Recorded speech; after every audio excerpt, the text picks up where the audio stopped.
Everybody, chat with Nobody Else's Auto. It is 7 o'clock Sunday evening, time for Sunday Night Live Chat. Since we are on tonight, after last weekend's debacle on my end, although there wasn't anything I could do about it, it was a huge pain. So we'll give everybody a few seconds to get their notifications that we are on this week as opposed to last week. Get some people on with us, and then we'll get rolling into tonight's chat. As always, we are on Facebook and YouTube at the same time. So I'm keeping an eye on both of these screens to keep an eye out for comments, questions. Old school. Can't send money on PayPal. Depends on where you're sending it to. I don't know what. I don't know why it's not going through on there. But if you're using the CSE3 at Cox, I don't know why it wouldn't be going through. I've been getting plenty of payments through there, so I'm not sure. Yeah, that's the one at CSE3 at Cox.net's the one that I use. So I don't know why it won't go through on there.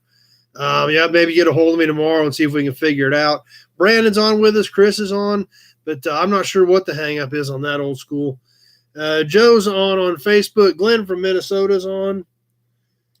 So hopefully everything continues to work tonight. William's on. Glad you made it, William. But last week was a debacle for me. Jerry's on in New Mexico. Glad you made it. Saturday morning, my internet was down. Well, not too worried about it. It happens. Had a bunch of stuff going on Saturday. It could be old school settings on overseas buyers. There could be something there too. I'll have to look at that. So Dan's on, Frank's on. But I thought, well, when it didn't work first thing Saturday morning, I didn't worry about it too much because that happens, you know. And thought, well, no big deal. I had a bunch of stuff going on today. That day I had the Pontiac Uprising, had an air show to go to. So I wouldn't worry too much about it. Got back shop about 4 o'clock and still tried it, and it would not go, and it would not, and just fought it and fought it and fought it. Joe's on. My buddy Mike's on, insulting me, which obviously I would expect nothing less out of him. So if he didn't insult me, I would be more worried. So glad Mike's on. James on. James is on. 67 Tempest in Iowa's on. Glad you guys made it. Nick loves the Avanti. The Avanti sells next Saturday. If you caught the video on the factory supercharged Studebaker Avanti, it sells next Saturday, Nick. So we'll get into some more of that here shortly. Lee in New York is with us tonight as usual. Glad you made it back, Lee. But after spending about 2 hours on the phone with a last Saturday, they informed me that my internet was completely dead. The signals were good, but when they tried to ping my antenna, it was down. So I couldn't do anything. I was hotspotting off of my phone, and it semi-worked. So I was going to try to run on one format last week off of my phone. And then when I tried to set that up, I had to go into a different side of the computer because I have to go onto Google Beta or Chrome Beta to make the cameras work versus Internet Explorer or regular beta. And when I did that, then everything went haywire. And quite honestly, at that point, I'd pretty much had it with the internet for the weekend last Sunday. So John's on with us on Facebook. Let's see what else we got going on. Ellen, North Carolina, did the new video with the 98. Did that car have factory tint windows? I'm guessing on that 5798 it probably does because it has factory air. So I'm guessing it probably does have factory tinted windows. Lance from Utah. No, number one, still not the Notre Dame football coach is not going to be the answer for tonight's trivia. Old school. I'm still on a wireless antenna because they have not ran my fiber yet. The only good thing about it is now that they had to replace everything, they had to replace my antenna, everything's all new. That means I'm hoping that means they're going to actually my fiber will hit the schedule now that everything is new. So that's what I'm hoping for. Kevin from Houston's on with us. So good crowd on tonight. Glad you guys all made it back. But that's what happened last week. It drove me bonkers.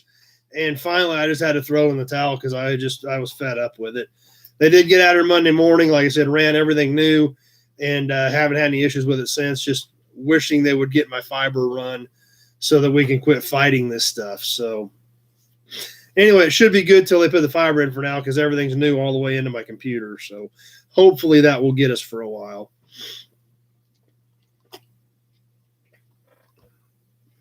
But anyway, some of the other stuff we were going to talk about last week. Nope, number one, didn't get any rain here this morning. So last week, like I said, there was the Pontiac Uprising was here in Great Bend at the SRCA drag strip.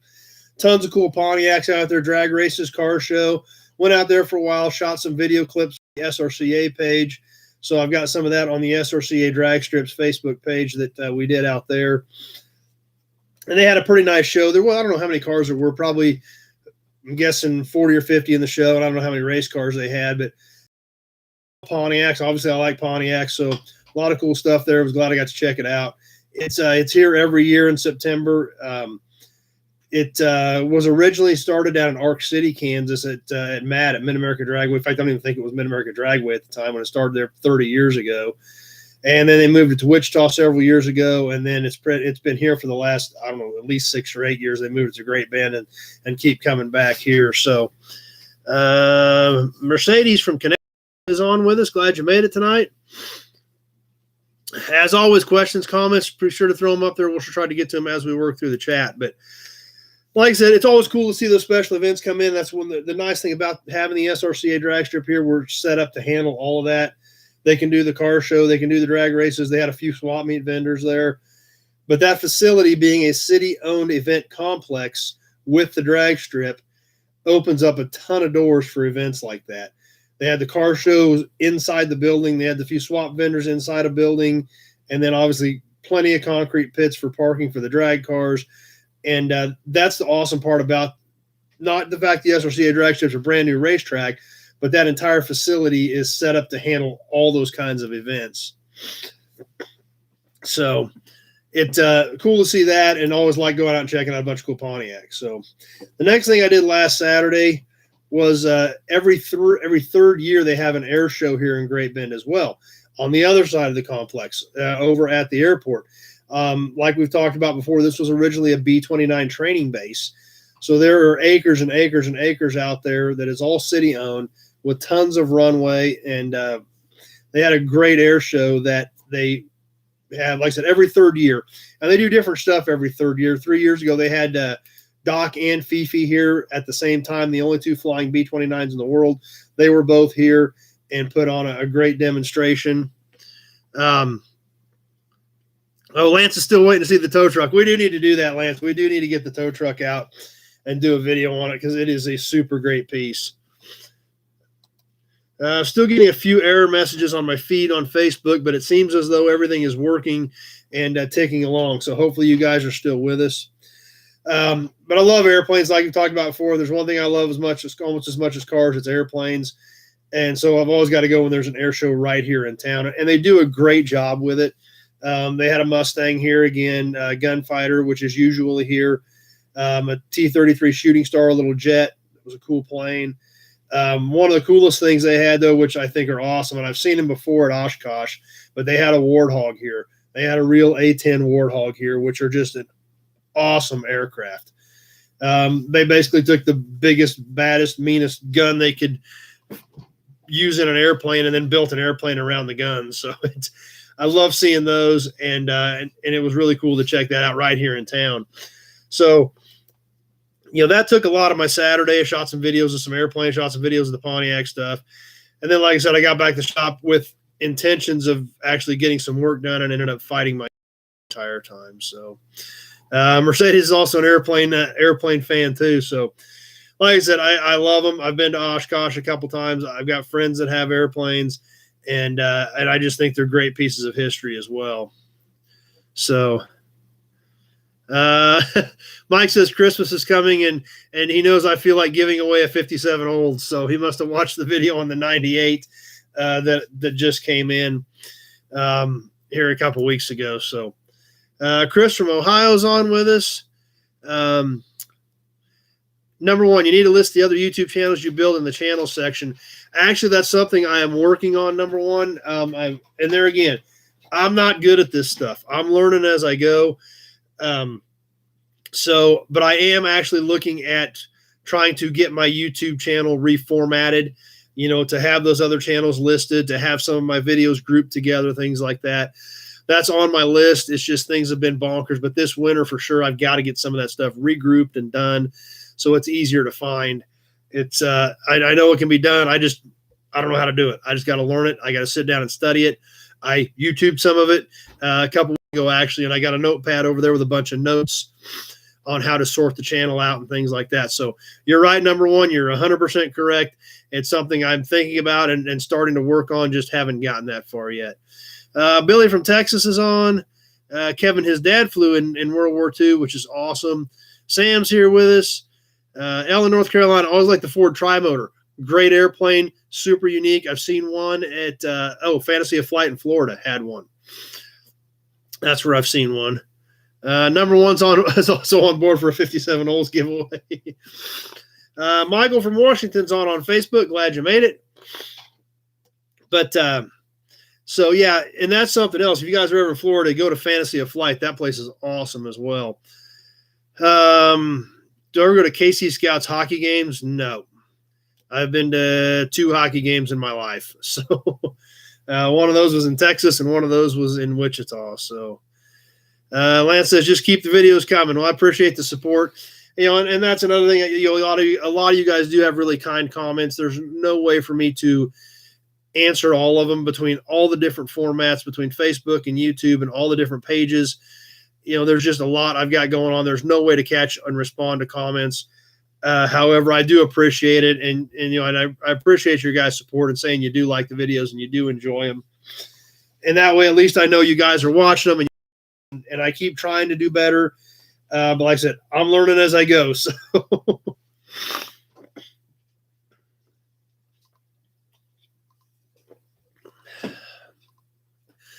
so anyway, that was last weekend. And then obviously with the auction coming up, I got things that are getting really crazy. Number one, enjoyed Toy Tuesday. That's on my notes. Actually, let's just roll right into that. That was one of the next things I've got coming up before we get into the auction, number one. So let's just talk about that. If you didn't catch Toy Tuesday last week, you definitely want to go back and catch it. It's on YouTube right now. I have not transferred it to Facebook. Don from Nashville is on. Glad you made it, Don. Also, if you were on the show page on Facebook, I cannot see those comments. I can share the live there, but it does not feed me those comments. So, you know, if you're commenting on the Nobody Show page on Facebook, those are not feeding to me that I can see. So just something to think about. But yeah, last Tuesday, my buddy Robert was here. He is actually a hubcap and wheel cover expert, hands down. If you're on Facebook, be sure to check out his page, Hubcap Collectors of the U.S. This guy is good. Hands down, one of the best I know on wheel covers. If I've got something I'm not sure about, I send a picture to him. He was in town, and he brought a new wheel cover to show me. He'd sent me pictures of it, but he brought it in person so I could touch it and feel it. And it was cool. So if you haven't caught that video, go jump on there and check it out. Jess and Rico are on with us. Glad you guys made it. Jim said he could not find Toy Tuesday last week. We were late. That's why. I had auction cars to deal with, and I was not quite done at 7. So we did it about 7:45. So we were running a little bit behind. I did post a message that we were going to be a little bit late. But since my buddy was here and he had that wheel cover with him, we checked it out. He explained what he knows about it or what they think they know about it, because there are only 2 known to exist, and they believe, him and a few other guys that have studied it and looked at pictures, they believe it is off of a Motorama show car. So that's why it's such a cool piece. They think it was off of the F88. Like they made 3 versions of the old F88 back in the 50s. They think this was off the second version around 1957 of the Olds 88 show car that was on the Motorama tour. So old school. There's a store in Toronto that just sells hubcaps, and that's something you don't see much anymore. You used to see a lot of those anymore. That's almost a thing of the past. Robert loves the walk around videos. Got to get another one of those knocked out after we get through the auction. Number one says there's still a lot of stores in California that sell hubcaps. So David's here. Glad David made it on Facebook. So it's a neat piece. Robert points out a lot of features about it, why they think it's prototype, some of the cool pieces about it. Ellen, North Carolina. How many wheel covers didn't last past day 2 builds? Yeah. And that's another thing. A lot of wheel covers came straight off of cars immediately. But yeah, I'm glad you guys like the segment. And Robert's a wealth of knowledge on that stuff. But it was super cool. I mean, I had it. I held it in my hands. We talked about it. We studied it. There are 2 known to exist. They don't know if there were ever a full 4 made. They could have made 2 and put it on one side of the car for pictures. Nobody really knows. But there are 2 known to exist. They have found pictures extremely similar on the second variation of the Oldsmobile F88 from around 1957. And that's all anybody can confirm. Number 1 says, number 1 says pointing out some of the hammer marks of where the thing looks and built. The ornamentation on them are, the bars are like solid cast copper, and there's like 20 of them on there.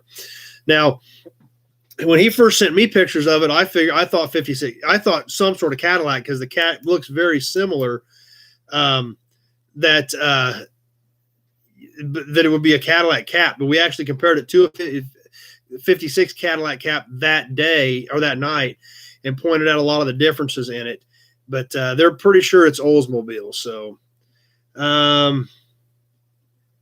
Michael says, be really nice to keep a rough inventory list updated on things because he's bought from before. Here's the problem with that, Michael. It changes every single week. It almost changes every single day. Just like right now, I didn't bring up any cars last week, but the back of my pickup is completely stuffed from a load of parts I picked up this weekend.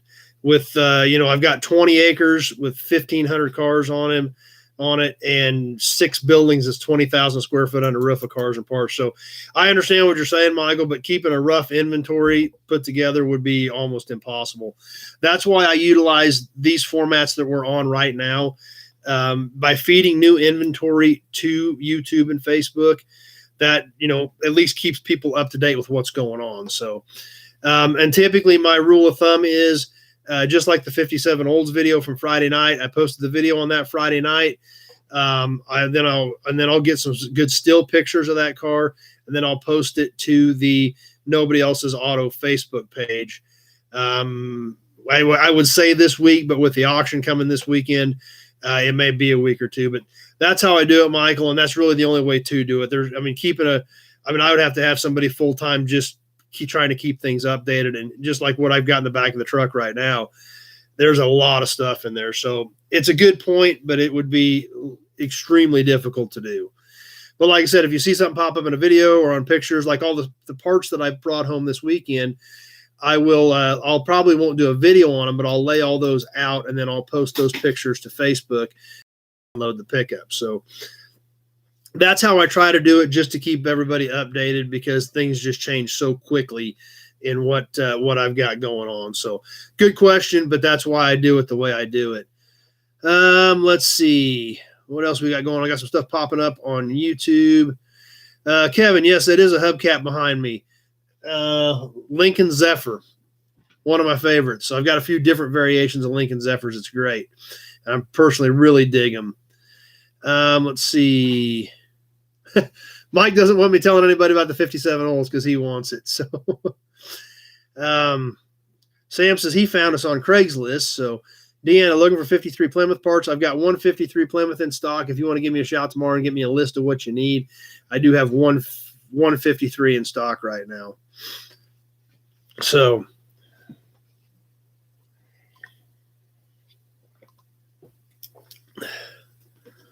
anyway, if you didn't catch that Toy Tuesday, be sure to check it out and check out that cap. It's awesome. Maybe we can have Robert on again sometime and talk about some more wheel cover stuff. So anyway, what else has been keeping me busy besides being out of town this weekend? The auction coming up is getting very busy. Did a lot of videos last week. In fact, I think it was Tuesday. I went and did videos for about half the day. Jim, no, I do not have any V12 Lincoln stuff at all.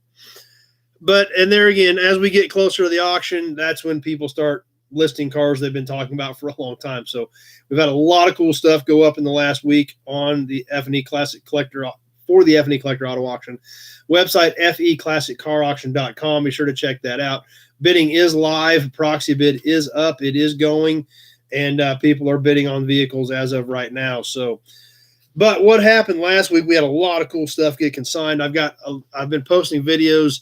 I posted a lot of videos at the end of the week after I started getting some of that stuff ready, and I've still got a few more to go, and then we'll get you some more this week as consignments are coming in. Robert, grill shell for a 30 Ford. I think the Model A grill shells I've got left are pretty rough. They're kind of banged up and stuff. I don't have anything that's real good. But just like we had a question about earlier, the Avanti. The Avanti got listed this week. 1963 Studebaker Avanti, factory supercharged car, documentation from Studebaker that specifically lists this body number, matching the body tag identically as a supercharged car. Still got the Paxton under the hood. Talk about a unique car. I've never been around an Avanti a lot. This is the one that the first one I've ever really had a chance to interact with. John, does F&E do other classic car auctions around the state? This is our 6th one. We just strictly in Great Bend. If we've got opportunity, absolutely, we'll absolutely do more. We've talked to some different people about estate sales, vehicle related estates, things like that. So we're open to anything wherever there's car stuff to sell. But as of right now, we've just been primarily doing our annual event here. But definitely open to other areas that wherever there's an opportunity at where we can help sell a collection out. So, yeah, if you know somebody or have any questions, you can always give me a shout and we can sure talk about it and see if we can anything to make something happen. Robert wants it for decoration. I may have some stuff that could be, kind of straightened out, for a decorator type piece. So if you want to give me a shout back, there was a couple of them in a building I was in today, that era. So, yeah, if you want to give me a shout, I can dig those back out when I get time and to possibly take a look at those shells. But anyway, this Avanti, like I said, I didn't know a lot about them, have not really been around them, except for this one. This is the first one I've seen them at car shows and things like that, but this is the first one I've ever, touched, put my hands on, studied it, looked at some of the neat little things about them and actually spent a little time with. So that's which has been cool because it's a car that I haven't been exposed to. So if you didn't catch that video, be sure to go check it out. It's on the F&E Collector Auto Auction YouTube channel, and I have shared that video over to Facebook as well. But a neat car, and like I said, and there again, that's what I always love about is learning more and more about those cars. Robert just got on with us with Speak of the Devil. So Robert, you're a little bit late. We just got done talking about you. So. But don't worry, nobody said anything too bad, so we're all good. Robert's on with us on Facebook tonight, so our hubcap guru from Toy Tuesday is on with us tonight, so we can always throw some questions his way maybe as well. Lance, I'm surprised you don't have more military trucks with the B-29 base there. Not really a lot of that stuff around here. I did have one opportunity to buy a G506 one time, and I had a buddy that wanted it, so I let him buy it. In fact, I did buy it, and then he wanted it, so I just flipped it over to him and let him have it. But no, don't have a lot of military truck stuff at all. Not a lot of it around. So Loch Ness Fox is on it. But so yeah, the Avanti is super cool. Be sure to check the video out. Had some other cool stuff get listed this week. A couple of 51 or 52 Ford get listed, both Victorias. Which are pretty neat cars. The 51 has got to be one of the nicest 51 Fords on the planet. This was an extremely high point restoration. Several AACA awards. Amazing car. The clock still works in it. Like I said, very, very high point, very high quality restoration. Was done about 20 years ago, but has been well taken care of and well preserved. Super nice 51 Victoria. 52 Victoria with 15,600 actual miles. Never been touched, never been apart, never been monkeyed with. So that's a pretty cool car as well.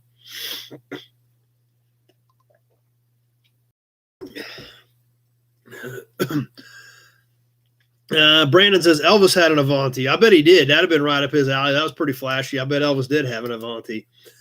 I know we got some Chevy pickup fans on here. Listed a 1990 Chevy pickup, originally an SS454, but they've changed a lot of stuff on it. In fact, they even put a step side bed on it. The guy that owned the truck liked the step side better, so he actually swapped the bed for a step side. However, it does still have a big block in it. A little bit healthier than a stock one. It's got a 496 in it. Clean truck. It's still black and it's laser straight, and everything under the hood was done right. Still has the the serpentine belt, still has the AC on it. Everything is done clean and done right. Original interior, nice truck, good looking wheels. If you're a Chevy truck fan, you definitely want to check that out. Robert said Reggie Jackson had one as well. So yeah, they're cool cars. Another car that we listed this week is probably not going to sound too exciting to a lot of us on here, but it's got a very interesting history. We listed a 1997 BMW 750iL. Now, it didn't look like much when the guy sent me pictures of it until he sent me a picture of the title. Because the title still has the original title. It's been voided out by the state of Texas, and a new title was reissued so that the original title could stay with the car. But the original purchaser of that car, brand new, was George Strait. So if you're a country music fan, that BMW just got a whole lot cooler. So kind of a neat piece with a little bit of a story behind it. Listed a 96 Impala SS, great cars, and definitely starting to get hard to find. And this is a pretty clean car, about 60,000 actual miles, and it is the purple one, that dark purple, dark maroon, whatever it was.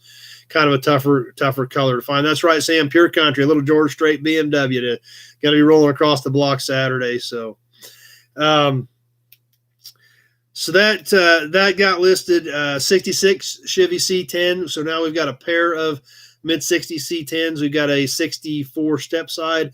This is a 66 fleet. So once again, Chevy pickup fans, be sure to check that out. Really, really, really nice 32 Ford 3-window coupe. It is a glass car, but it is a very, very highly done car, quality-wise, very nice. A couple of 4950 era Chevy pickups. What else we got? 62 Cadillac, super cool 62 Cadillac 4-door hardtop, just a slick old cruiser, mostly original car. 37 Ford Project or Patina car, kind of an original car. I think it runs and drives, but just kind of just weathered and sweaty, just the way it has been for years. So, John, no El Camino, don't have any. Depends if you need parts for El Caminos or something. You can give me a call. We don't have any El Caminos listed for the auction at this point. So, 54 Plymouth, no reserve. We just listed. I think it runs and drives, needs some touch up work, but it's no reserve. 51 Kaiser, no reserve. Henry J, no reserve. Pretty decent old Henry J was repainted years ago. The Henry J and the Kaiser both came out of an estate. They are both selling. They are no reserve. They are going to have a new home next Saturday. So those are great cars, and Henry J's are getting tough to find. And this is a pretty clean little Henry J. It's not super high point because I think it was just a really clean original car they probably painted 30 years ago, which is hard to find on a Henry J that hasn't been cut up or modified. Deanna, you still have a Camaro that posted on YouTube? If it's the light blue one, that was posted several months ago, and that car is no longer around. Our friend Nick, I don't know if Nick's on with us tonight, in Maryland now owns that car. So if it was that light blue one, yeah, it's gone. Nick's got it in his garage right now. James is back with us. Glad you made it. Doug's on with us. David W. Yes, I did list the Caprice. I threw the Caprice in the auction just because I just haven't had time to mess with trying to sell it. So I'm going to roll it through. Robertson on the Trans Am. We just listed a blue 79 Trans Am, low mileage original car. Rick from North Carolina is on with us. Oh, my buddy Mike, he says he's fixing to own that Henry J next week. So, and the Henry J is a cool little car. It really is. Like I said, you just don't see a Henry J that hasn't been hacked up or cut up. And this was just appears to be, in fact, it's still got an outside sun visor on it. Just a probably a decent old car somebody repainted years ago, and kind of took it to some car shows and had some fun with it. Randall's back with us. Glad you made it, Randall.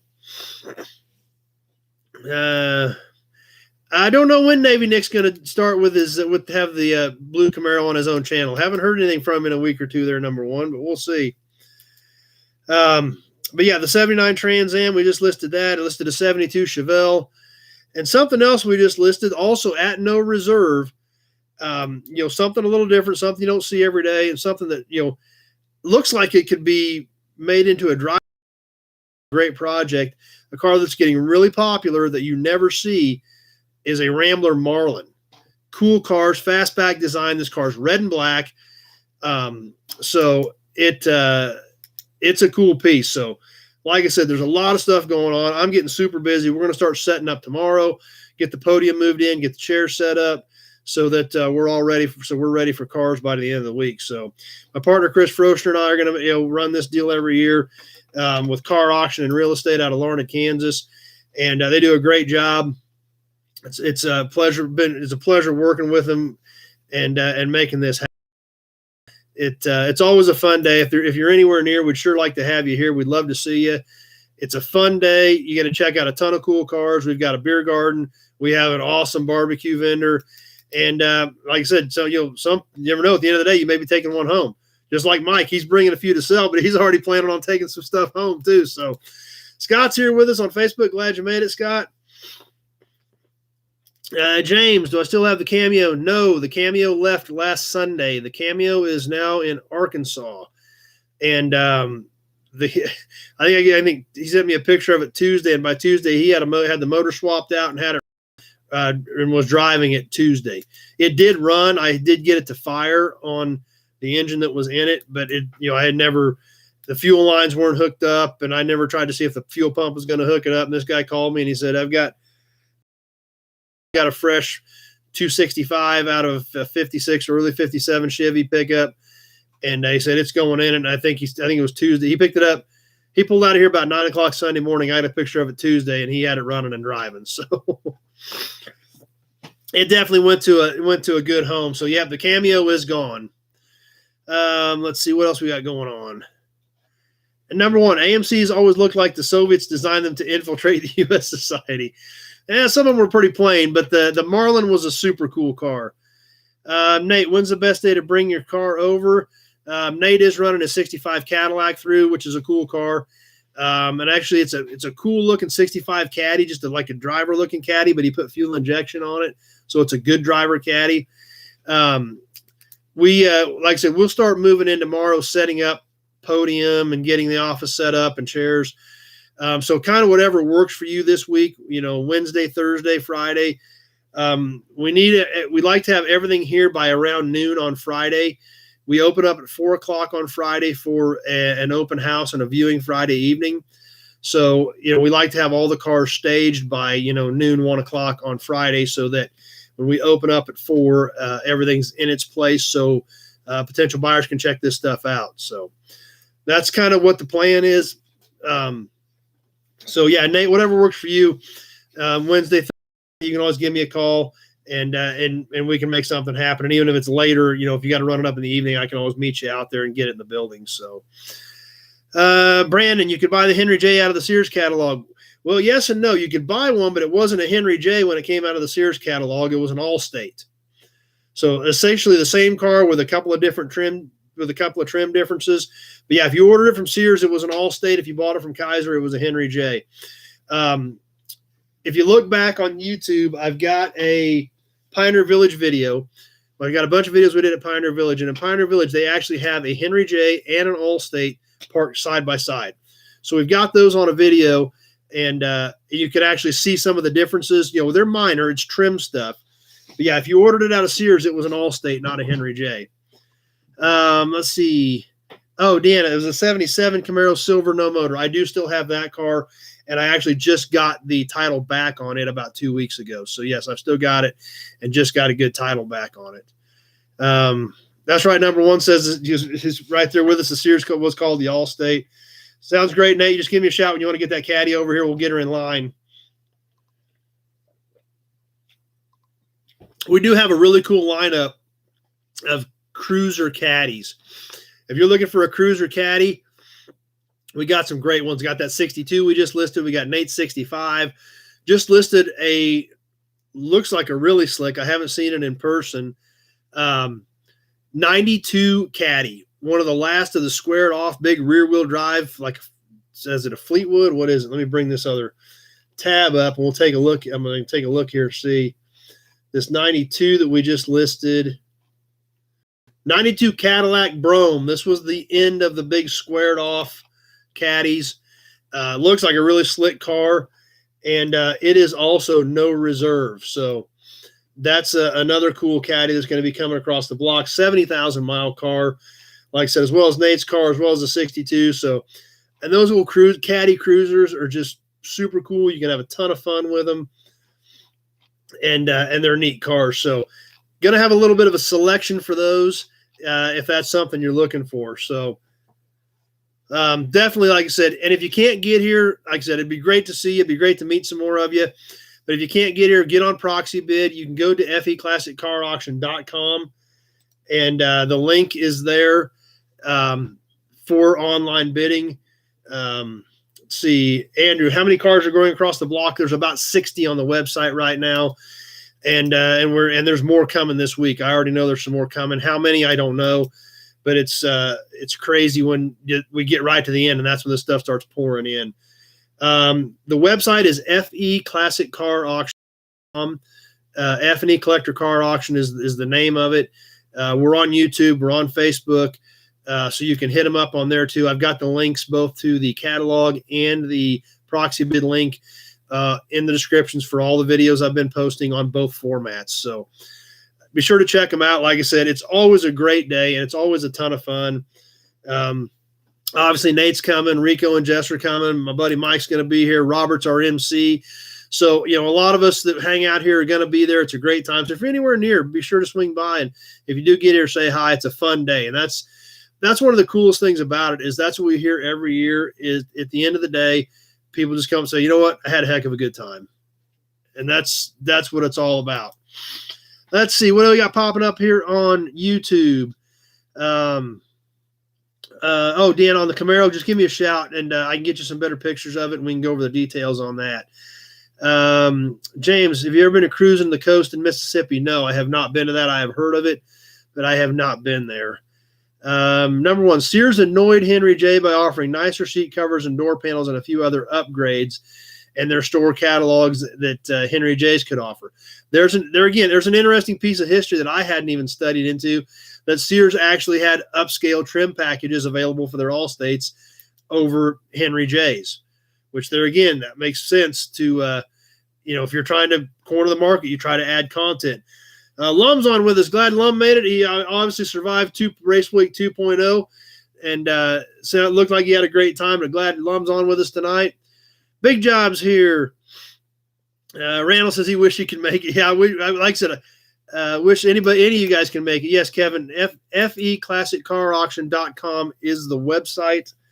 On Facebook or YouTube is what the name of the company is, or the channel and the page are branded, but the website is feclassiccarauction.com. Number one says that it was an upscale. Upscale was a plaid pattern instead of a single color, which there again, some of that plaid back in the late 40s, early 50s, we've seen that as an option on some Chryslers as well. So good point, number one. Glad you brought that up. Some of the stuff that made the Henry J or the Allstate, or they were trying to make the Allstate stand out over the Henry J. So anyway, we better get to moving on. We got a lot of stuff we want to cover yet tonight. How about the badge? We started a new feature here a couple of weeks ago about a badge, an emblem, and ornament. I've got hundreds of them. I collect them, and we thought we would start throwing some of that stuff in. Mike says hopefully there will be some beer there. There will. Liquor license, actually right there. I can see it. I've got the beer license. We just have to order the beer, so we will have the beer. That's right. Number one, I still got to go visit the AMP concept car. I keep forgetting to do that. Of course, the way my last couple of weeks have been, I know why, and it's going to definitely be after the auction before I have time to mess with it. But anyway, this week's badge, and like I said, this is a deal that we started a couple of weeks ago, and if we want to not do it anymore, just tell me. But we're going to talk about, I'll pick out a badge, an ornament, an emblem, and then we'll talk a little bit about its story and things like that. So anyway, tonight's badge we're going to look at is an Overland Whippet 6. This is an enamel badge off of, something from I think this was late 20s is when they made these. Like James says, order the beer early, don't wait. Yeah, they don't deliver it till Friday, so we're set up and we're ready to go. Number one says he's got his liquor license out for every episode. So. But anyway, the Overland Whippet badge that we've got was actually kind of an interesting story. In 1908, John Willys bought the Overland Automotive Division of the Standard Wheel Company and renamed it the Willys Overland Company. From 1912 to 1918, Willys was the second largest manufacturer of automobiles in the United States after Ford. From 1912 to 1918, Willys was the second largest automobile producer in the country. In 1913, Willys acquired a license to build Charles Knight's sleeve valve engine, which they used in the cars bearing the Willys Knight nameplate. Now, a lot of these names obviously haven't been around for years, and there, we see the badges, or you see the little small hubcaps and things. Willys Knight, Stearns Knight, Russell Motor Car Company, lots of weird stuff like that all came from this era and these companies. The Willys, the Overland Whippet, what I found on this Overland Whippet of what this badge would have come off of, said in 1926, Willys Overland introduced a new line of small cars named the Willys Overland Whippet. In the economic depression of the 1930s, a number of Willys automotive brands faltered.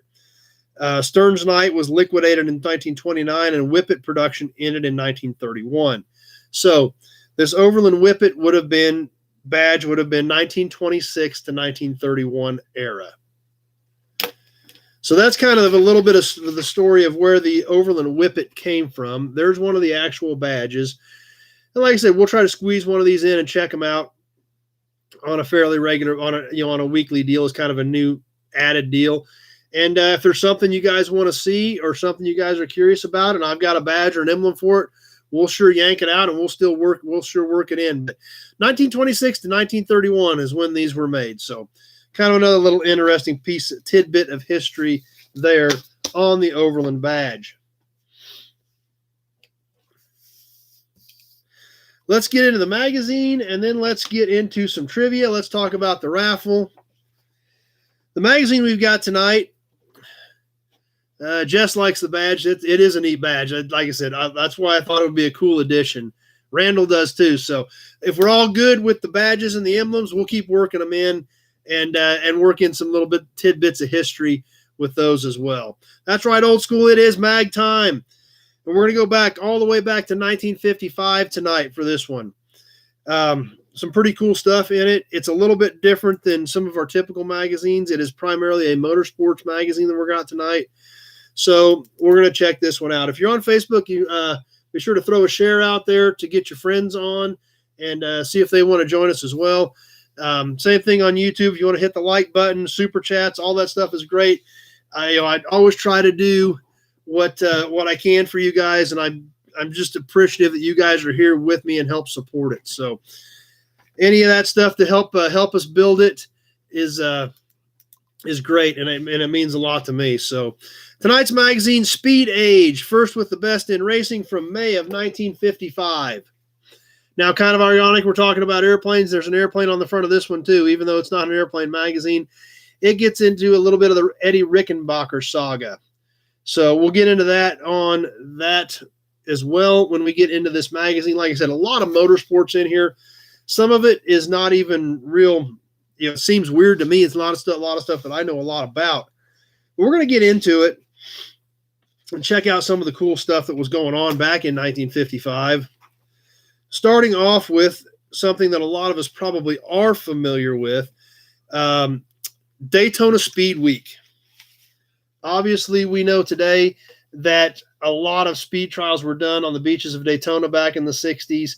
It was a mecca for this type of stuff. It was the annual deal where all the big guns came out to test, really see what they could do, really try to make a name for themselves. So it was kind of cool to see that. All records fall during Speed Week. There is a lot of pictures in here. Some cool stuff. Talks a lot about some of the cars. Here's a great picture that a lot of us, at least I know I personally associate with the Daytona Speed Weeks of the mid to late 50s, as well as some of the Pontiac stuff in the later 50s. But here's an iconic picture that a lot of us will probably associate with it, the Chrysler 300 on the beach at Daytona, which obviously that's where they really started making a name for themselves in the performance era, in the performance windows.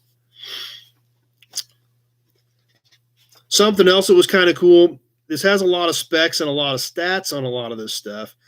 But looking at some of the cars, because there was everything there, literally everything. And if we look through some of these cars over here that were listed, Ferrari 4.5, Ferrari 4.9, Cunningham, Ferrari, Mercedes 300 SL, Allard. If we look at some of the list of some of the vehicles that were there, it's really cool. Besides the production Detroit bodied cars that we associate with Daytona Speed Week back in that era. William, see if you can find a Pullman motor car badge. I don't think I've got a Pullman. That one does not ring a bell with me as far as what I've got in my collection. But if we find one, we'll sure try to get a hold of it, and we'll try. But as we get back through some more of the pictures and data on this stuff from Daytona Speed Week, and here's where we get into a lot of the cars that we're familiar with. Here's a name that goes back into the NASCAR days. Curtis Turner stole the Grand National Show with a spectacular driving a 55 Oldsmobile. But here again, we get into this list of Grand National race from Daytona Beach in 1955. 55 Chrysler 300, 55 Chrysler 300, 55 Century, 55 Olds 88, 55 88. So, I mean, that's kind of where it was at. The Olds 88 Rockets, the Buick Centuries, which was the special body with the Roadmaster engine, the Chrysler 300s with the Hemis in them. It's super cool to study these lists and look at them and, look back, because obviously, to me, the Chrysler 300 is what has always been associated with Speed Week in that era. But that's what was kind of neat to see all of that stuff listed there. So hopefully you guys can check out some of that list and see some of that. Let's see. Mike's got to take off. He's got to go load seed into drill so he can run. That's right. He's planting wheat. He's got to get all his wheat planted so he can get here next week. And I got a haircut Wednesday, so I'm good on that too. So, Ellen, North Carolina, do they still do beach speed runs after the speedway was completed? I don't think so. I've never studied it that in depth, but you've never really heard much about it. So I don't think so that they did. Couple more pictures. And here's another interesting one with a name that a lot of us are probably pretty familiar with. Back when he was driving a Buick, his name is ingrained in NASCAR history, driving Pontiacs in the early 60s. But in this awesome picture, Fireball Roberts cruises through a turn like a Sunday driver with an almost 30-second lead over Tim Flock. At times, he casually smoked as he rolled along. So there's a great picture right down here at the bottom of Fireball Roberts in a 1955 Century. And it said he was he was so casual in the race, he was literally smoking cigarettes as he was racing. So there again, definitely not something that would be politically correct in today's world. Next up, like we saw on the cover, the Rickenbacker saga. Eddie Rickenbacker was a fighter pilot in World War I, legendary pilot. So why is he in the May of 1955 speed age? Well, he was also a race car driver. And that's what they cover in this issue about Eddie Rickenbacker, was his racing career. Now, the thing about it is, obviously, he was a pilot in World War I back in the mid-teens. So he's probably not racing in 1955. So they're looking back into what at that time was history. William says the Pullman was made in York and very hard to find. So, yeah, we'll have to definitely keep our eye for a Pullman badge to add to the collection. But the Rickenbacker saga talks about his time as a race car driver more so than his time as a pilot. But these pictures are very, very early, because this is stuff when back shortly after World War I of racing coverage. A completely different animal, completely different world than what we're used to today by far.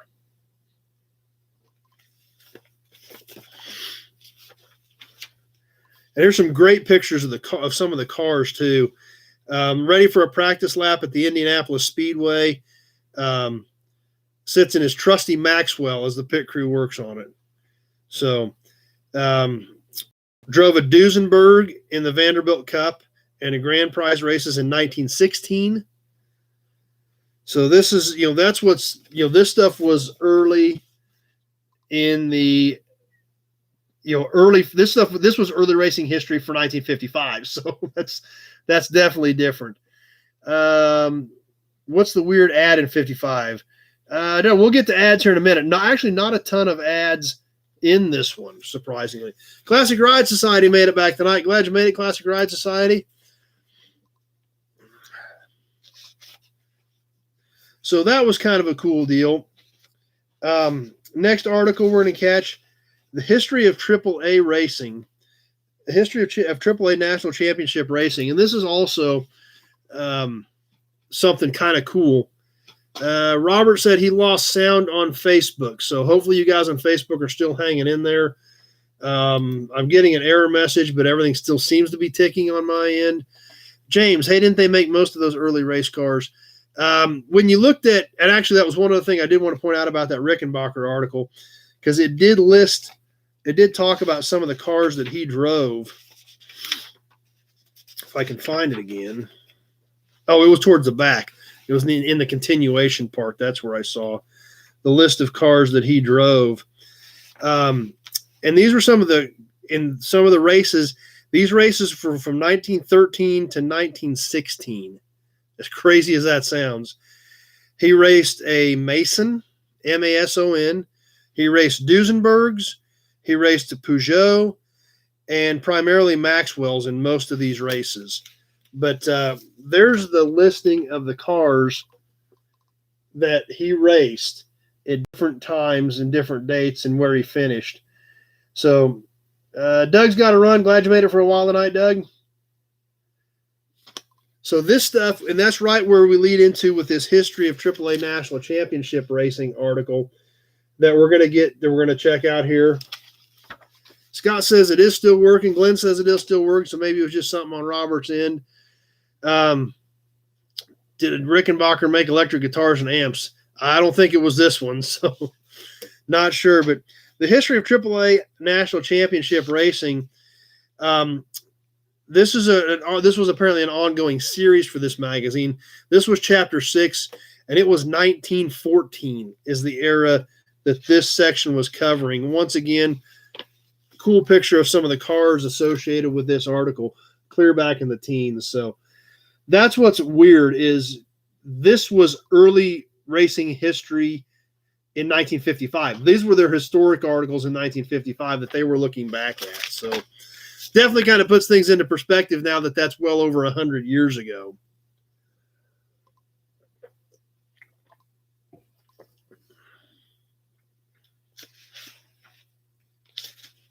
Couple of more articles we're going to catch real quick, and then we will get into the ads. One other one that kind of stood out, the Argentine Grand Prix. Obviously, a lot of exotic cars there at the Argentine Grand Prix. But what really stood out is there again, when you get into some of this exotic stuff, the cars that it showed here, Sainz Valiente with their 4.9 Ferrari, 2-liter Maserati. These cars are just amazing, and these cars today, obviously probably 7-figure cars if they still exist. But just absolutely amazing to see these. Like this was the old Ferrari race car from 55, and that's what they were. They were race cars. They beat on them, they wore them out, they tore them up. So a lot of that stuff didn't survive, but it's neat to see pictures of it in action back when they were just cars, and that's all they were race cars. That's what they were for. They used them, they beat on them, they ran the wheels off of them. So one other real quick article before we get into ads. James, it's hard to believe that the tires, the rubber held up to the races at that time. Yeah, and that's true too. That's something else to think about, the tire technology they had at that point for what they were doing to a lot of those vehicles and trying to make them hold together. That that was something. So one other thing I was going to show you real quick, and it's actually not even car related, but it was so wild I had to show it to you. It's on boats, outboard boat racing. And there's a couple of pictures I wanted to show you just so you can get an idea of what these guys were doing. I don't know if you can really see this picture very well, but it's got this big old outboard motor and this boat. You see the guy sitting there beside it. The boat isn't much bigger than him. There's a couple more cool associated with this. There's an action shot right there if you can make it out. And you can see the boat with the guy sitting in it, and it is not much bigger than him. Let's see. Number one, I'm pretty sure if you find a beat-up old Maserati, it's worth way more than the Concours version. That's probably 100% true. That's right, old school. It is a tiny boat. And here's a couple more pictures. This one kind of really shows it. You see the guy standing next to the motor, and you see the cockpit of the boat, and there just really isn't much room there. So I thought that was kind of neat, something that kind of stood out in the speed age. So let's catch a couple of ads real quick. First one on the inside cover: for great performance, long life, deep tone, ask for this glass-packed muffler, the Dynaglass. Took the whole inside cover for that glass pack. Probably definitely one of the fancier mufflers for the day. That's right, James. You might as well just sit on the motor. There isn't much more to those little boats than that. Number one, I think those boats were runabout class and were promoted by the Plywood Association of America. And they could be. Let's see. That's alcohol burn hydroplanes and runabouts. Yep, we're on hand for the early season Orange Cup Regatta. So, yep, you're right. They were a runabout class. So, good call on that one, number one. RIC Incorporated was started by Adolf Rickenbacker. That's who made the guitars and amps. Adolf Rickenbacker. So that's interesting to know too. Big Job says Dynaglass were popular back. He remembers those. So what else do we have? Of course, we've got a magazine from the 50s. We have our standard ad that was in every car magazine in the 50s and 60s. The ad from our friends in Chicago, J.C. Whitney. Big 2-page ad. I think J.C. Whitney financed 75% of the car magazines that were published in the 50s because they were in all of them. A lot of cool stuff. As always, we'll point out a few things that they had. Knockoff type spinner. You can order knockoff spinners. Caddy oval bumper exhaust extension. Remember the Cadillacs had the exhaust tips coming out through their corners of the rear bumper. Look like an oval. You could buy a tip for that for your exhaust. Of course, mandatory fender skirts were available. Exhaust systems. All kinds of cool stuff. Of course, our friends at J.C. Whitney, we always got to catch that one because it's in all of them. No, James, this is 1955, so we don't have a Wild Turkey ad. We got to get back into the 70s stuff to get to the Wild Turkey. Skip to the back of the magazine. This is one of those magazines. They got some ads in the front, some ads in the back, but the middle of the magazine is pretty much all content. But this is another full-page ad towards the back, and it's a great ad tying directly into the racing in these issues of this magazine. Pure premium gasoline makes it a grand slam. Pure wins them all at Daytona Beach races. This is Pure Oil Company, Pure Gasoline. Stock car winners use Pure in every stock car racing. 160-mile NASCAR Grand National Championship race. Every winning driver premium. Sports car winners use Pure in every sports car event during Daytona Beach Speed Week. Winners use Pure Premium. A clean sweep for Pure in every event. No, number one, did not see. And there's our Pure Oil Company ad for this issue. Mo's Call from Pennsylvania is in with us. Glad you made it.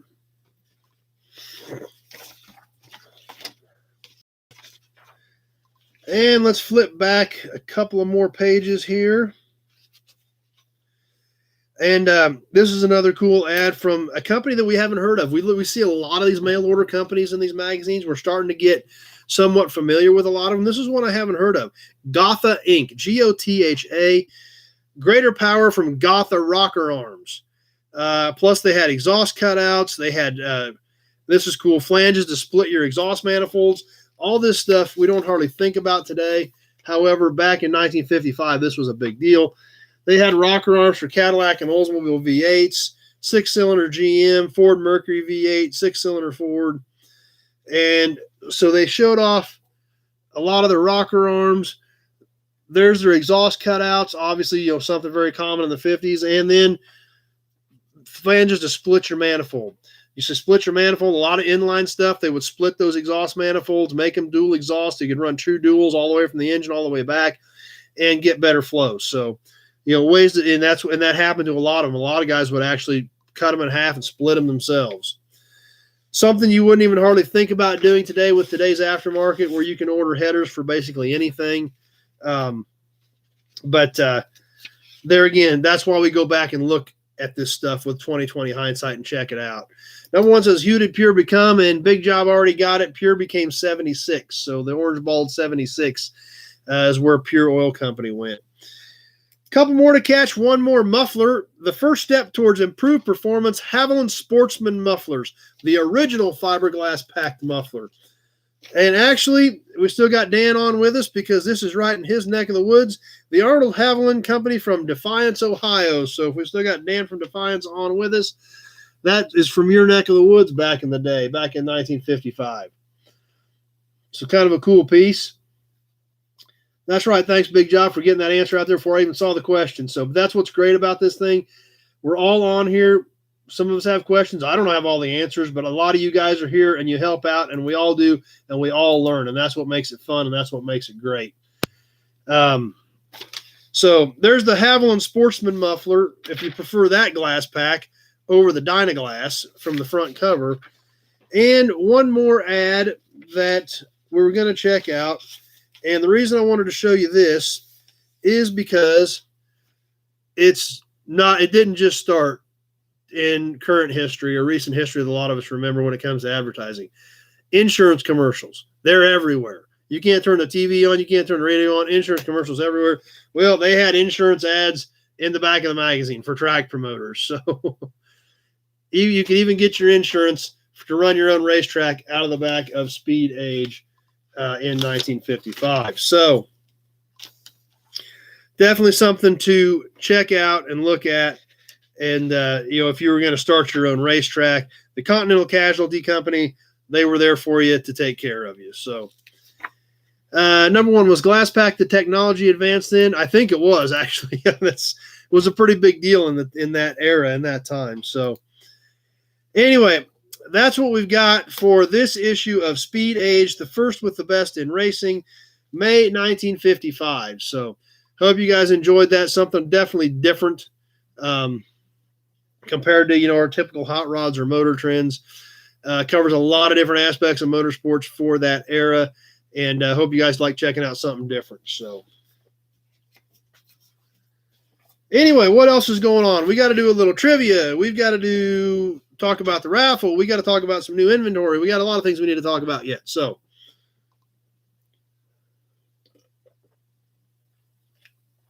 trivia. We're going to give away something a little different tonight.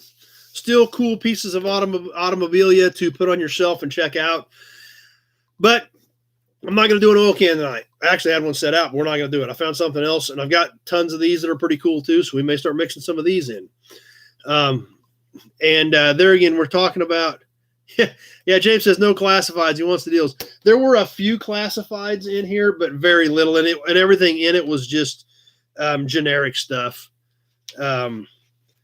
Like ordered auto parts. Well, of course, J.C. Whitney had a classified ad as well to order your parts and accessories catalog, things like that. So how to customize your car, complete step-by-step instructions on how to customize your car. You can order 8mm movies. So they have a very small classified section, but there wasn't anything really cool in it to talk about. So we didn't work much of that in tonight.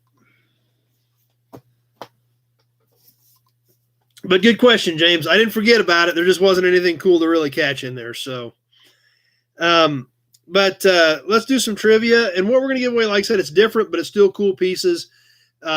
Shelf sitter pieces, but cool conversation pieces. I'm going to give away some spark plugs. Don't sound very exciting, does it? Well, the boxes are cool. That's what makes them cool. So, tonight's winner is going to get an original Famoco spark plug in the box. Little clear front on it. Says the Famoco logo on it. For the Ford family of fine cars on the side, you're going to get one of those. You're going to get an AC, 60s, early 70s era, the old school round ball AC plug box. And you're also going to get an auto light from the 60s with the Ford GT in motion performance type logo on it. So that's what we're going to give away tonight. Like I said, they're just shelf sitters, but it's cool. Original packages. Definitely got some age to them. Definitely something different. So I hope you guys like that stuff too. If not, tell me you don't like them and we won't do them again. But it's still different stuff. I want to try to mix it up. I love giving away oil cans, but we'll do something different. Try to mix in some different things as well. Joe, be interesting to see products used to clean vehicles back then, wax, etc. That's a good idea, Joe. Maybe we can see if we can catch an article on some of that stuff from back in the day to see what they used for detailing products and things like that. So obviously the paint technology was nowhere near what we have today. So old school says Carbright. But yeah, that's something to definitely keep an eye out for. Maybe we can find some ads on some of that stuff too. So, but anyway, we've got the spark plugs for tonight, for tonight's winner. And this one's going to be a little tricky. And I'm almost thinking, we'll see how things go. Maybe we'll start putting a timer on it as well if we start getting too long where we don't get into it. So, but tonight's trivia, and actually this is the trivia I had for last week. So actually I'm going to back you up a little bit more on videos. Toy Tuesday from almost 2 weeks ago now, not the one where we did the hubcap or the wheel cover for the GM Motorama, but back up a week before that. Big Job says his grandma wiped her car down with kerosene. Okay, I heard that one. If we go back to Toy Tuesday a week ago from last Tuesday, it'll be 2 weeks from this Toy Tuesday. Talked about several little cool things. Had some cool Cadillac lapel or Cadillac like writing pens, pen pencil set. We had a big banner for the 1952 Buick Roadmaster, and it advertised the horsepower of the straight 8 for 1952. What was the major improvement for the 1952 Roadmaster straight 8 that gave it that horsepower? We talked about it in the video. So keep an eye out on both formats to remembers that. That one's a little bit tricky. So we'll see, or maybe some then I'm sure somebody will spout it right out. Old School says he can't remember that far back. Been a week and a half ago with CRS disease. Yep. Nope, it's not Dynafire. So I'm keeping an eye on both formats. It was a very, very, to me, it's second nature, but I grew up on Buick. So Jimmy says his dad used to wipe down his Cadillac with transmission fluid. There again, I haven't heard of that either. So, but there again, that's what's cool about this. Everybody on here has different things they've heard over the years, and that's what's fun about sharing and spreading the knowledge and spreading the wealth of what we all know about our hobby. L's close, but specifically what was it? I want to exactly know what the big addition to the 52 Roadmaster straight 8 was. So we got some guesses that are real close, but not right on yet. But anyway, the raffle for this week, I got a bunch of guesses coming up, but I don't have the right one yet. So I'm keeping an eye on stuff. We're getting close. There we go. Old School got it. It was a 4-barrel. That is 100% correct. They added a 4-barrel straight 8 to the straight 8 for the 1952 only Roadmaster. That was the only straight 8 they made with a 4-barrel. They made multiple carbs on some of them, but the only one that actually had a true 4-barrel was the 52 Roadmaster. So Old School's our winner tonight. I'll double check and see if I've still got your address, or you usually email it to me. I'll see if I got an old email. So yeah, Old School's feeling good. He did remember, so that's nothing wrong with that. So anyway, that was correct. That was the big addition to the 1952 Roadmaster, was a true 4-barrel carburetor. So anyway, that's what we've got for tonight. Let's see. James says if they wiped them down with brake fluid, then yeah, that's true. James says if somebody said they actually were wiping something down with brake fluid, then we've got a problem, because brake fluid will take the paint. Joe says on Facebook that he's heard that people did use diesel fuel on paint. So, that would kind of go right along the lines of some of these other comments of kerosene, like with the diesel fuel would be very similar to wiping one down with kerosene. So there's probably some truth to some of that. But anyway, on to the raffle.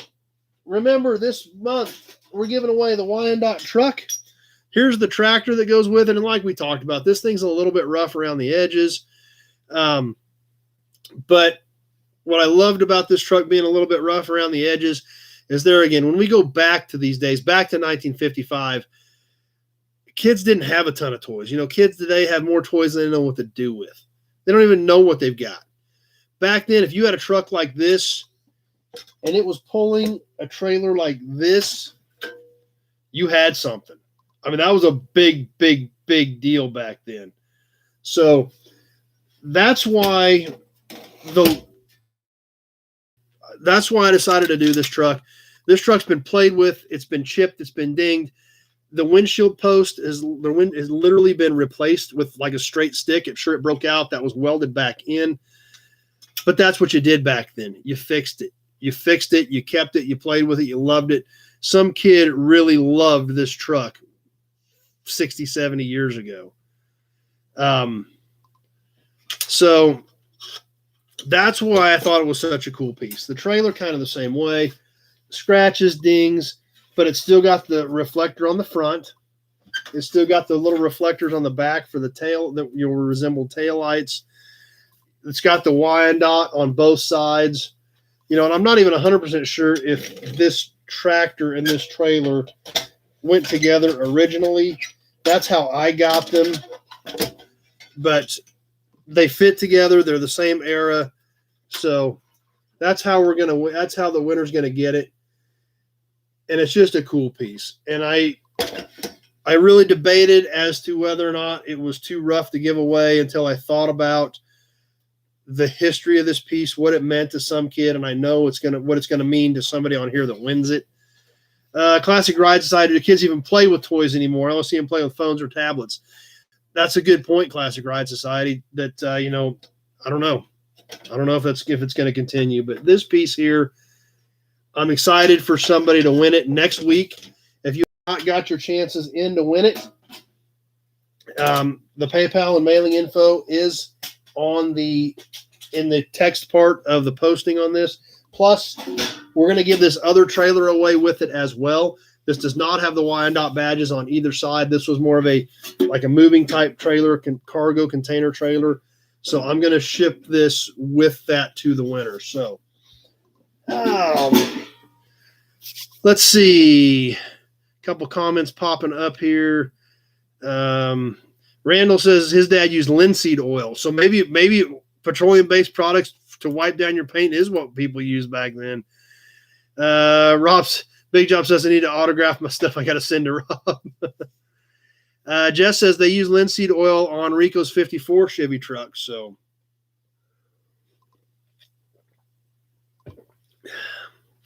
Randy says try Scott's Liquid Gold. So we'll have to try to look that up and see what Scott's Liquid Gold can do on some of this stuff, maybe.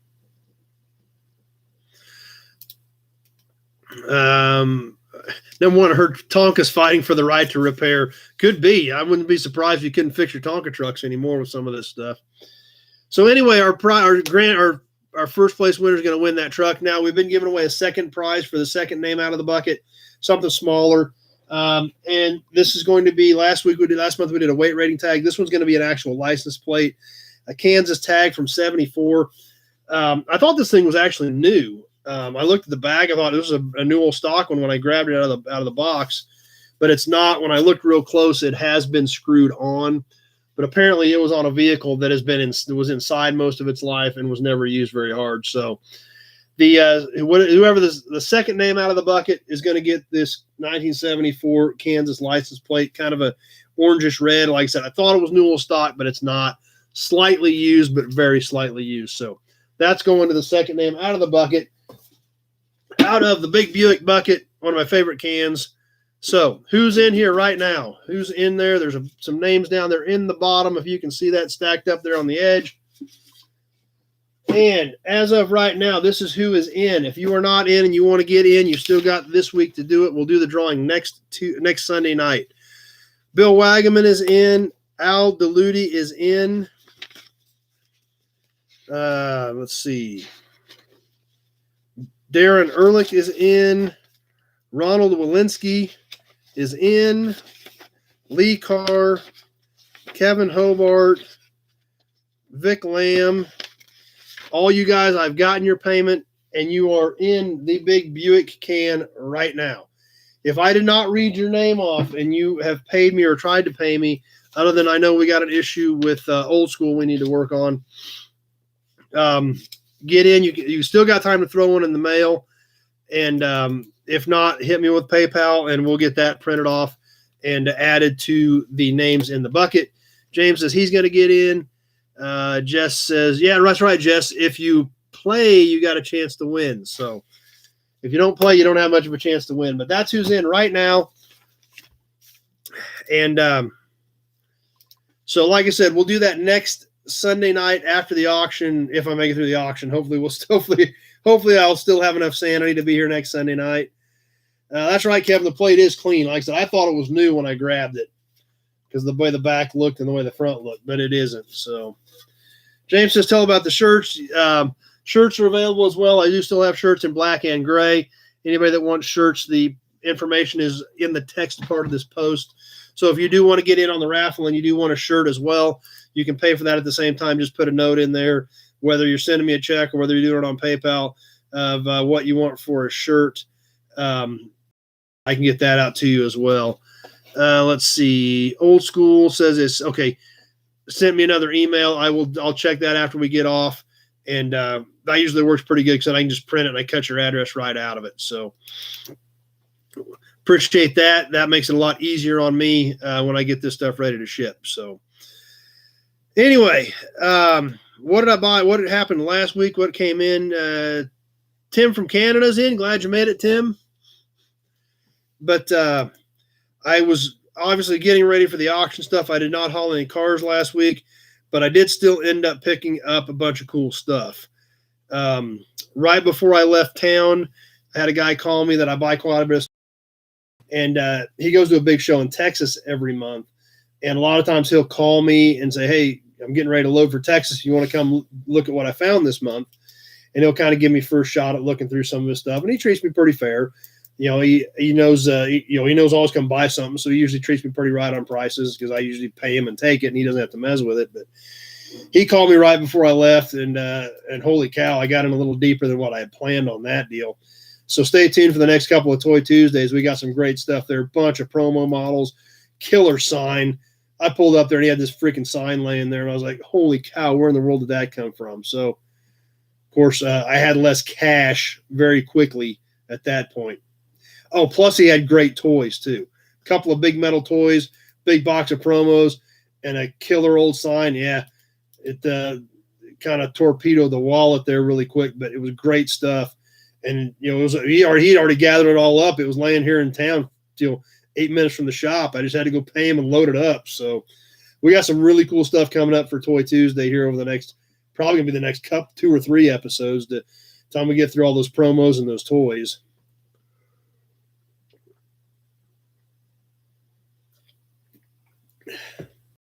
Plus, like I said, I was out on the road, got away for the weekend. Well, I got a friend that's got a salvage yard I always stop at, and I filled the truck. I mean, that truck is packed.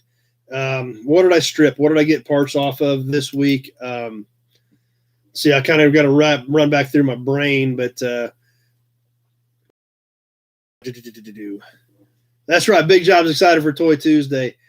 Those flat face GM vans, 65, 66, 67 Chevy GMC vans with a flat windshield. There's one of those in there. Got some doors and some other pieces off of that. Holy cow! I'm sitting here trying to think back as to what all I got into, because there was a lot of it. 70 Torino 2-door. That stuff is so hard to find. Found a car that had been hit in the rear a long time ago. A lot of little pieces around, a lot of roof line pieces, a lot of roof trim pieces, window moldings, things like that. Obviously specific to that era of Torino with that roof line. So got some good stuff off of that. James, I was wondering if someone wanted to come and see your yard, what days and hours. Well, like we've talked about before, I'm not open to the public ever. Even when I'm out there, there's days I'll be out there all day and I pull in and I lock the gates. So, you just have to set something up with me. Plus the other thing is knowing an idea of about what you want, because 9 times out of 10, when somebody pulls in, they're completely overwhelmed when they get there. Like I said, there's literally 1,500 cars on 20 acres. There's 4 buildings out there. That's 10,000 square foot under roof, full of parts and cars. There's several semi-trailers out there full of parts. I've got 2 more shops in town. That's another 10,000 square foot under roof full of cars and parts. My dad's got 3 more buildings 20 miles from here full of cars and parts. So there's so much stuff that, I mean, I may have 5 of what you need, but unless I know what you're looking for, you're not going to know that unless I know to go in there and look, because so you just have to give me a shout and see what we can set up and kind of see what you're looking for. But on that, James, old school, any 80s Hondas, I don't mess with any of that stuff. Hondas, Toyotas, Nissans, I don't mess with any of it. If it comes in, it goes to the shredder pile. Drain the fluids, cut the cats, and they go to the shredder pile. So don't know a thing about them, and haven't had anything early like that in a long time anyway. So Ellen, North Carolina, I would still love to have the Auburn rubber. Oh, okay. I forgot about that. Like I said, this last week's already been bonkers. So if you want to get a hold of me on that, maybe after we get through the auction, we'll see what we can do on that little rubber train, because I haven't even thought about it yet. So, Kevin, yes, I've still got the 89 Ram Charger. Great truck. I don't want to use it for a yard chaser. I'll start throwing tools in it and using it, and then I'll end up tearing it up or something. So, but it's a cool truck. If anybody wants to do a Ram Charger, that's a great project. Big job. Friend still has a 70 Torino 4-speed 429 Cobra jet that he bought new. That's a cool piece. So, anyway, what else did I strip while I was there? Oh, 66 Bel Air station wagon, 64 Impala station wagon. So, tons of stuff. Like I said, I was just pulling parts and stacking the truck. 63, I think, Nova 2-door post door. It's got a dent in it, but it's a pretty good door. So, I mean, like I said, this guy has thousands of cars, literally thousands of cars. I always get some cool stuff when I'm there. So stay tuned. I'll get some pictures posted of that once I get the truck unloaded and sorted out, which may be a week or 10 days till we get through the auction next weekend. But that's a lot of good pieces. I was pretty excited about it. That's right, big job wagons are hot, and I love wagons too. Frank, any Willys? Is that, I don't know if it's 1934? Is that something got fat fingered or auto corrected there? But I don't have any early Willys stuff. I had that 41 pickup, but it's gone. So I don't have anything there, anything in an early Willys. But so anyway, obviously my week's going to get bonkers with consignments that are going to start coming in here soon, and the consignments that are getting added, because so much of this stuff is last minute. It baffles me. We try to do a really good job of marketing these cars. We buy an auction package on collectorcar.com. We buy an auction package on Hemmings Online. We do some print with Autobuy, and everything goes on their website as well as going on to ProxyBid's website and, of course, our website. So, when we charge an entry fee, that's why we charge an entry fee, because, we spend a lot of money on this marketing. Plus, we do videos on anything that's local that we can do videos on. We sure try to do those as well. And so, and there's still people that you'll talk to for weeks, and they'll throw their cars in at the last minute, the last week. So we've had cars literally show up at 3 or 4 o'clock on Friday and want to run. So you literally, until Saturday morning when they're lined up, we don't even know what all may or may not show up. So, sometimes it's kind of a pain when they show up Friday afternoon unannounced, but that has happened before. So it's always fun. It's a great time. Those collector auto auctions, I know a lot of guys see them on TV and they think stuff is overpriced and out of their reach. And that's not what it's all about. I mean, you get to see a bunch of cars. Yeah, maybe you're not going to buy something, but we've got stuff. And that's one thing we try to do is, we run some projects. We try to find some cool collector lower dollar stuff so everybody can play. We got a really slick little 1980 MG listed, which there again ain't my cup of tea. But if somebody wanted something that you could take to Dairy Queen and have fun with, and a car that doesn't break the bank, those cars are perfect little cars for that. Put the top down, go cruise down to Dairy Queen and get ice cream, and you don't have to spend a fortune to do it. So we always try to get a mix of that stuff so everybody can play. You don't want everything to be real high dollar. You don't want everything to be real cheap. You want to mix so everybody can play. Oh, wow. Thanks for the super chat. Ellen, North Carolina hit me with a super chat. That's awesome. I love that when you guys do that. It still shocks me that you guys want to hang out and play along, but that's awesome. Thank you for the super chat, Ellen NC. Big Job sold a 61 Ford wagon 5 years ago, and now the guy sends him videos of it now that it's done, and he's regretting it. Well, I think everybody has those stories, so don't feel too bad, Big Job, because I think everybody's done that. So, by the way, I still got that truck sitting here for you. That Big Job Ford is still here. I think it's got your name on it. So, but anyway, LNNC, that's awesome. Super, super thanks for the super chat. That's super cool.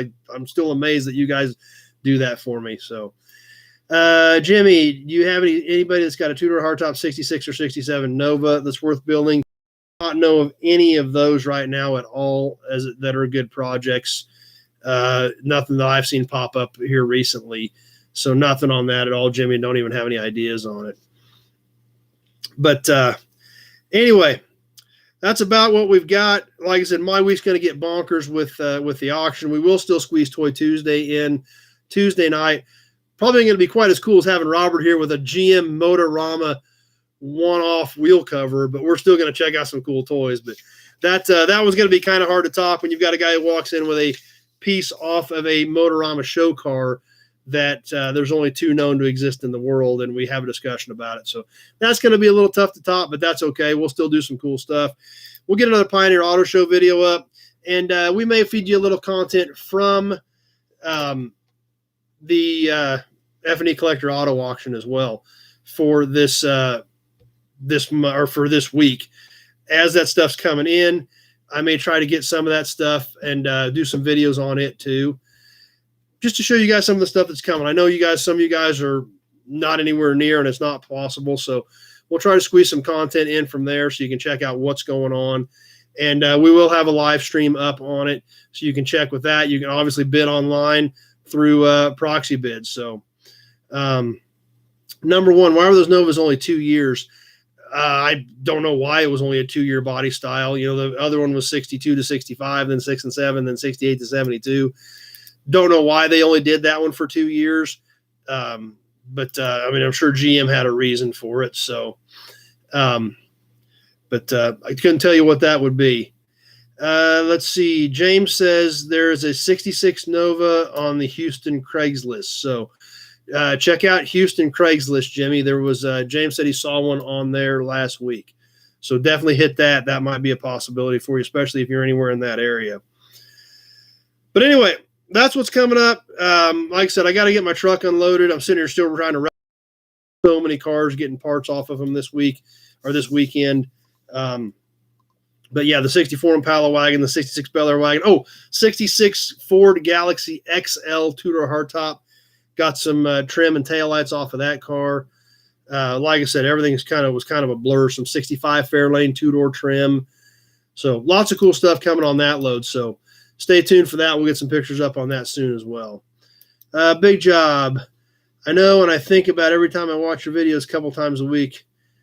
how much I need to clean up some more vehicles. I haven't put that thing in the yard. Yeah, that's right. It's a cool truck. It really is. After we get through the auction, I'm going to start, we'll start doing some more with it and try to start getting it marketed. So Old School's got to jump off. That's cool. We're about ready to wrap up anyway. So that's what we've got coming up for this week. Like I said, my week's going to be pretty screwed up. And if I'm a little late on a video or something this week, cut me a little slack. It's going to be bonkers.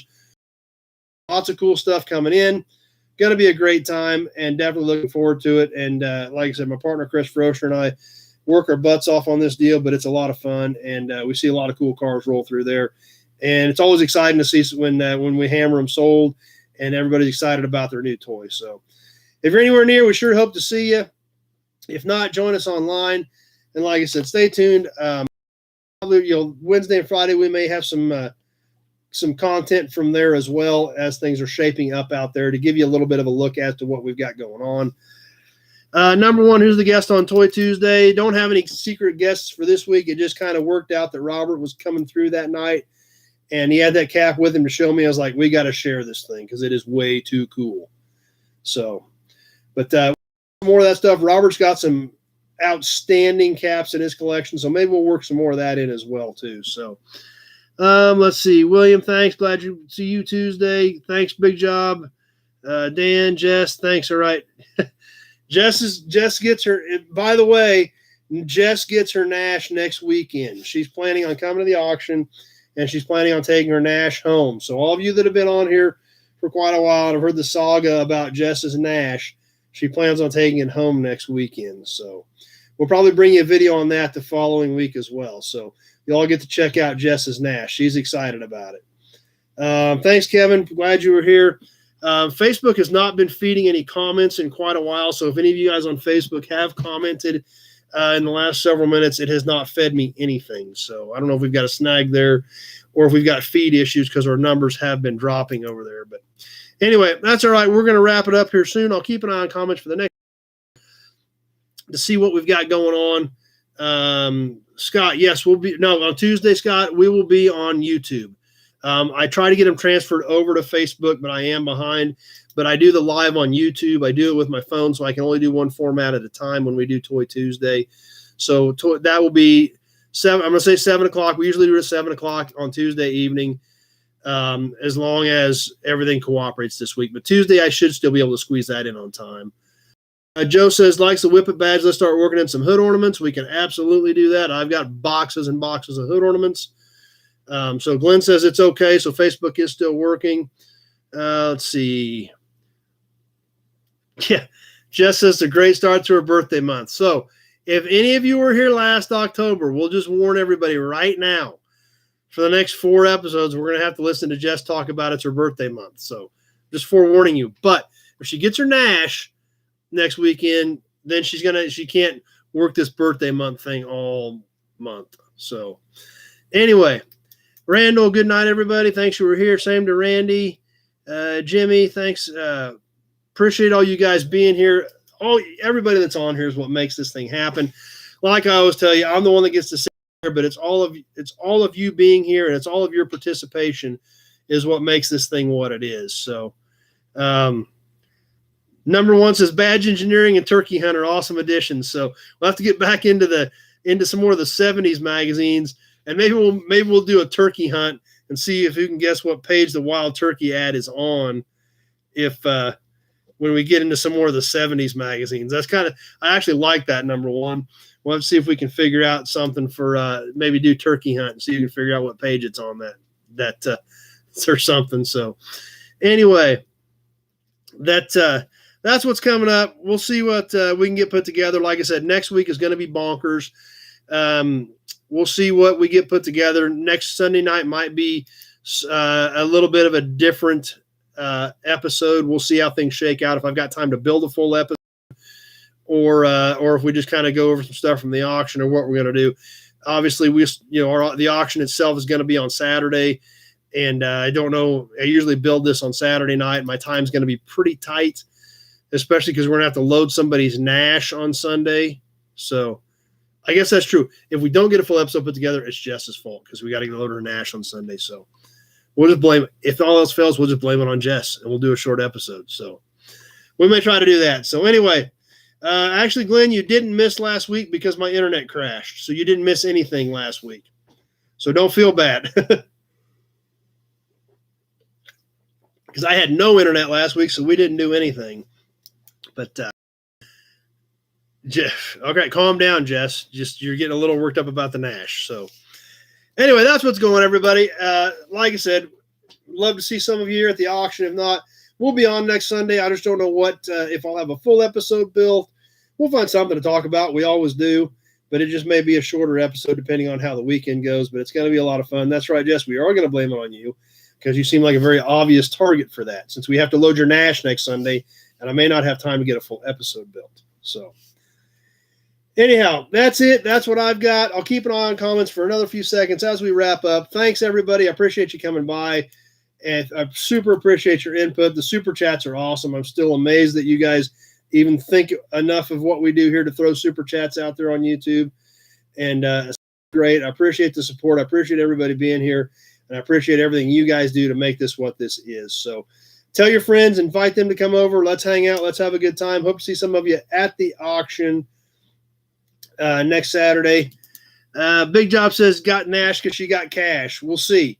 I don't have the cash yet, so we'll see if she brings cash next week. So, but thanks, James. It's I appreciate your support, and it's not just me. It's all of us that make this what it is. So I build it. I do try to do a good job.